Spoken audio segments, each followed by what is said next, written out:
In August 2009, in Berlin, Germany, a Jamaican sprinter crossed the finish line of the 100 meters in a time so fast that the number on the scoreboard seemed almost like a typo. 9:58 seconds. It remains, to this day, the fastest a human being has ever run that distance. He would go on to win 8 Olympic gold medals, become the only sprinter in history to win the 100 and 200 meters at 3 consecutive Olympic Games, and turn track and field, a sport most of the world only watched once every 4 years, into must-see entertainment built almost entirely around one larger-than-life personality. But before the world knew him as the fastest man alive, he was a tall, awkward kid in rural Jamaica who was actually more interested in cricket than running. This is the story of Usain Bolt.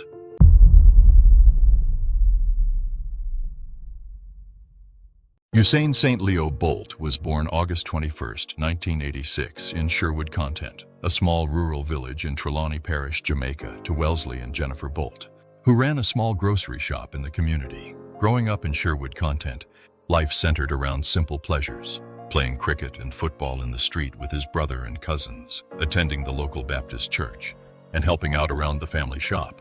As a child, Bolt's first athletic love was actually cricket, not track and field. He idolized West Indian cricket legends and dreamed, like many boys in his village, of representing Jamaica on the cricket pitch rather than the running track. It was his primary school cricket coach who first noticed his extraordinary, natural speed between the wickets and encouraged him to take his running more seriously, suggesting that his gift might be better suited to sprinting than to cricket. At Waldensia Primary School, Bolt won his first 100-meter race at age 12, though he still wasn't taking the sport particularly seriously at that stage, more focused on simply having fun with friends than on any structured athletic ambition. It wasn't until he attended William Knibb Memorial High School that a cricket coach, and later his track coach Pablo McNeil, a former Olympic sprinter himself, began recognizing something rare in the tall, gangly teenager who towered over most of his competitors. Bolt's unusual height for a sprinter, he would eventually stand 6'5", was, at the time, considered a genuine disadvantage in a sport where shorter, more compact builds were believed to generate faster starts out of the blocks. Coaches and sports scientists doubted a runner his size could ever compete at the highest levels of sprinting, a perception Bolt would spend the next decade single-handedly demolishing. Jamaica's education system required students to compete in track and field regardless of their primary sporting interest, and it was through these mandatory school athletics meets that Bolt's raw ability first became impossible to ignore, even to a teenager who still considered himself, first and foremost, a cricket player at heart. His childhood friends have since described him as constantly laughing, endlessly energetic, and almost incapable of taking anything, including his own emerging talent, too seriously. A personality trait that would remain remarkably consistent even after he became one of the most famous athletes on the planet.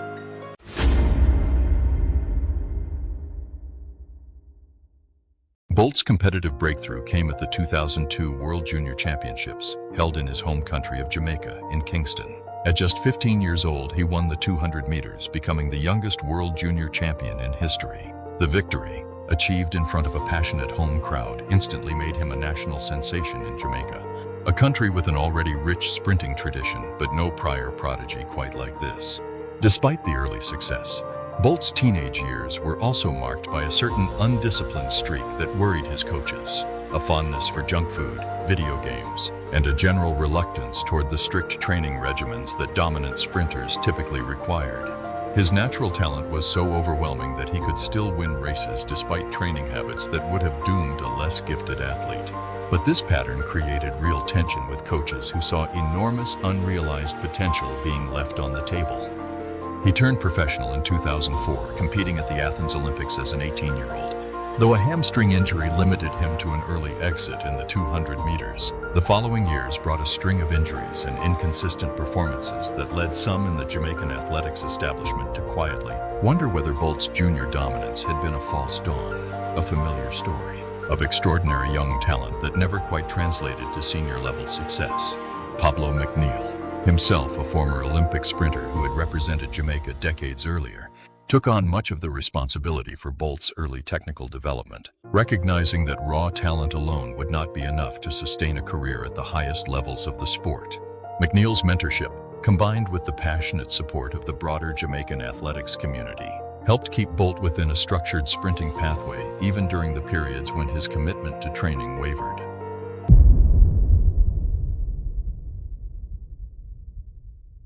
Everything changed when Bolt began working with coach Glenn Mills in 2004, a partnership that would eventually reshape not just Bolt's career, but the entire landscape of sprinting. Mills recognized that Bolt's unusual height, rather than being purely a liability, could become a devastating weapon if his technique were refined properly. His long stride meant that once at full speed, he could cover ground that shorter sprinters simply couldn't match, stride for stride. Mills worked patiently to correct Bolt's raw, occasionally undisciplined approach to training, gradually building both his technical precision and his professional maturity. It was, by most accounts, a slow and sometimes frustrating process, complicated further by recurring injuries that continued to disrupt Bolt's progress through his early 20s. Mills was known throughout Jamaican athletic circles for his patient, almost fatherly approach to coaching, a stark contrast to the more regimented, hard-driving styles common among sprint coaches elsewhere in the world. He understood that Bolt's playful, easily distracted personality wasn't something to be aggressively suppressed, but rather something to be carefully channeled, allowing Bolt's natural joy and showmanship to remain intact while gradually instilling the professional discipline that elite competition demanded.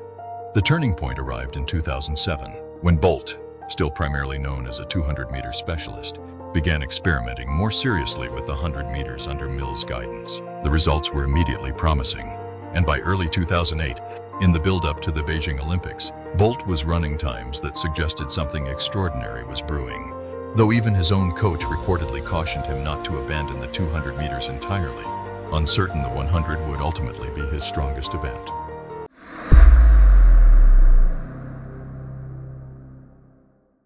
At the 2008 Beijing Olympics, Usain Bolt announced himself to the world in a manner few athletes in any sport ever have. In the 100-meter final, he shattered the world record with a time of 9.69 seconds, while visibly celebrating, chest thumping, and slowing down in the final meters before even crossing the finish line, having built such an overwhelming lead over the rest of the field that he could afford to showboat before the race was even technically over. Just days later, he broke the 200-meter world record as well, running 19:30 seconds to claim his second gold medal of the Games. He then anchored Jamaica's 4x100-meter relay team to a third gold medal and a third world record, becoming the first man in Olympic history to set world records in all three sprint events at a single Games. Bolt's combination of otherworldly speed and an irresistibly playful showman personality, the signature lightning bolt pose, the wide grin, the visible joy he took in performing for the crowd, transformed him almost overnight from a talented sprinter into a genuine global icon, recognized far beyond the traditional audience for track and field. Some critics questioned whether his celebratory slowdown in the 100-meter final showed a lack of respect for the sport.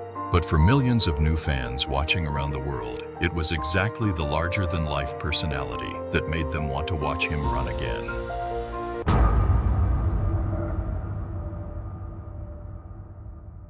If Beijing introduced Bolt to the world, the 2009 World Championships in Berlin cemented his legend permanently.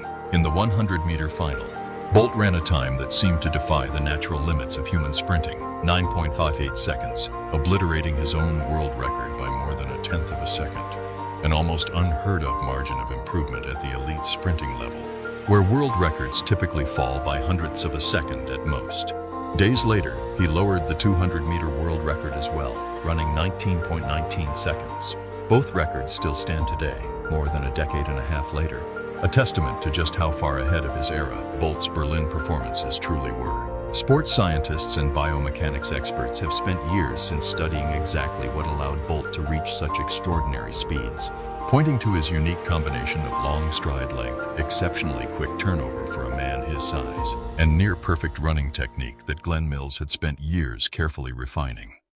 The scale of Bolt's Berlin performance prompted immediate, intense scrutiny from anti-doping authorities, given the sport's troubled recent history with performance-enhancing substances. Bolt was tested repeatedly throughout his career, both in and out of competition, and never once returned a positive result, a fact he and his team emphasized repeatedly. Amid public skepticism that any human being could run that fast without artificial assistance, skepticism that, in hindsight, said as much about sprinting's damaged credibility during that era as it did about Bolt's own genuinely extraordinary natural gifts. Bolt's dominance during this period effectively redefined what was believed possible in human sprinting, and his rivalry with fellow Jamaican sprinter Johan Blake, along with American sprinters like Tyson Gay and Justin Gatlin, added compelling storylines to a sport that, for a brief golden era, found itself with genuinely mainstream global attention, largely because of one man's performances.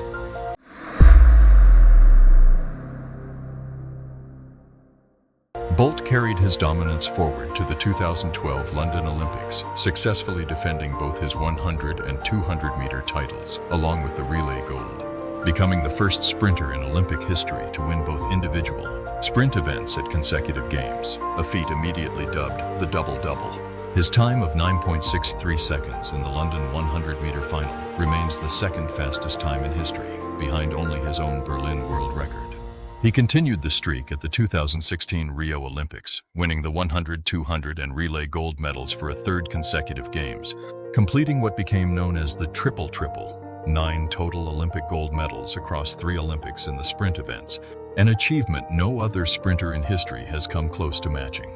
Rio also brought a bittersweet postscript.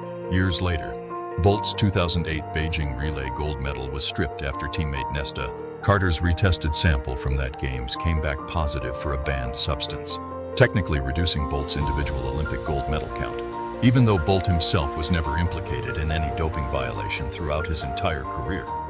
Despite the medal reallocation, Bolt has consistently maintained that his legacy was never truly built on medal counts alone, but on the races themselves and the standard of excellence he tried to uphold throughout a career that spanned 3 Olympic cycles without a single doping controversy attached to his own name. A rare distinction in a sport where many of his generation's top competitors were eventually implicated in various scandals. Bolt's decision to remain publicly outspoken against doping throughout an era when track and field's reputation was repeatedly damaged by scandal added another layer to his legacy, a dominant champion who, unlike several rivals across the sport during this period, never once failed a drug test despite intense scrutiny throughout his career.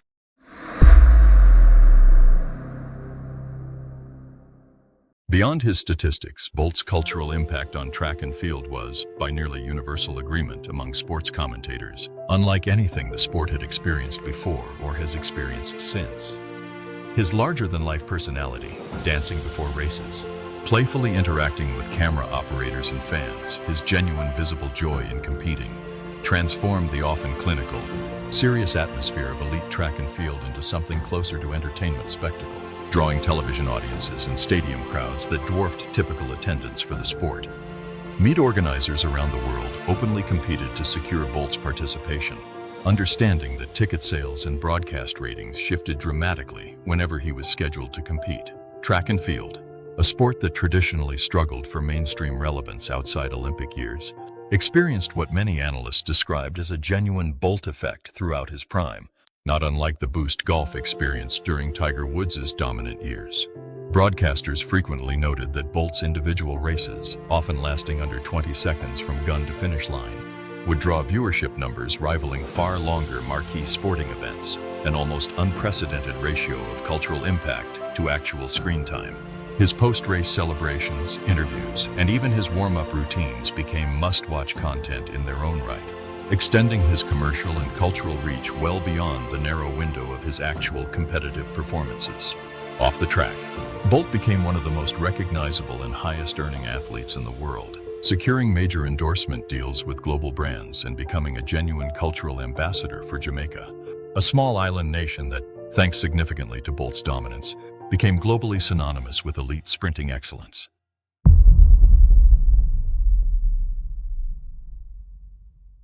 Bolt's storybook career came to an unexpectedly imperfect close at the 2017 World Championships in London, his intended farewell competition.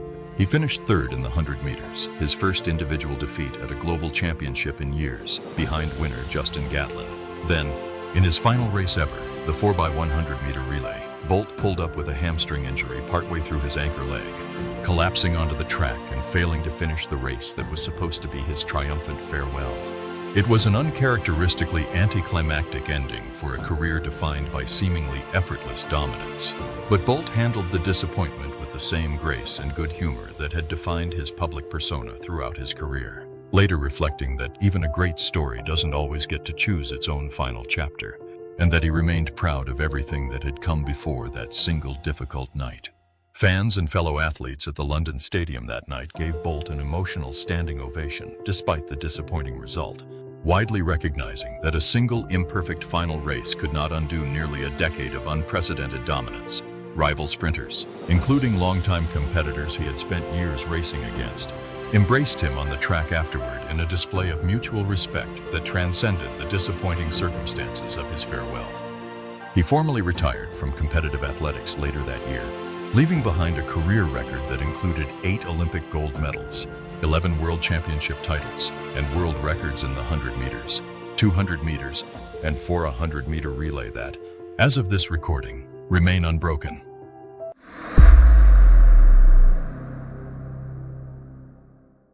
Usain Bolt's impact on track and field extends far beyond his medal count or record times.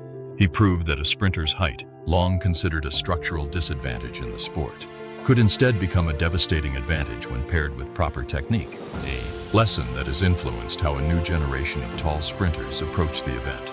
He brought an infectious personality and showmanship to a sport that had often struggled to translate its athletes' talents into mainstream cultural relevance, generating audiences and global attention that track and field has struggled to replicate in the years since his retirement.